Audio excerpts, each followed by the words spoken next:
Mga kapuso Ilongga sa Canada amat-amat nga nagahimo sang iya music career. Himata sini isa sa mga nagahatag sa iya sang inspirasyon kag kusog agod magpadayon sa iya passion sa musika. Si John Sala nakatuto.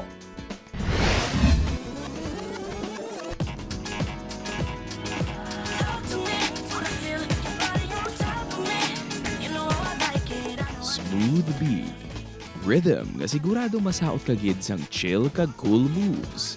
Ina ang epekto sang R&B songs ni Nikki. Isa ka Ilongga nga nagasugod sang iya career sa Alberta, Canada sa patag sang rhythm and blues sa kon R&B music. Ang iloy ni Nikki ang tumantok sang Sara Iloilo, samtang taga Mandurriao naman ang amay sini. Halin sang bata pa si Nikki, masami ini ginapa-perform sang iya mga ginikanan. Typical Pinoy parent gani kung kabigo niya nga ginapabugal gid ang talento sang ila mga kabataan. Apang magluwas sini, ang iya talento ang nangin palagyan man para sa iya mga ginabatsyag.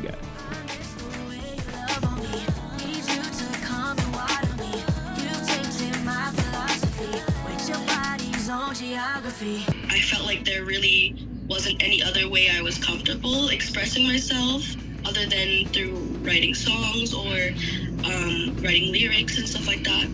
So that's how I really grew to love it more than just a hobby, but wanting to pursue it as a career. Sa karon may mga concerts na ini, guesting sa mga local TV kag radio talk shows, kag madamo pa.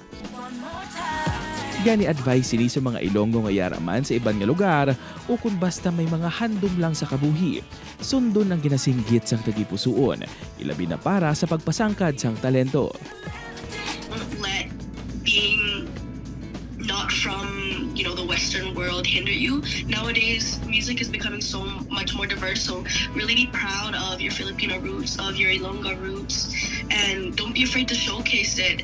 Upo kay Hans Desierto, John Sala, Juana, Western Visayas.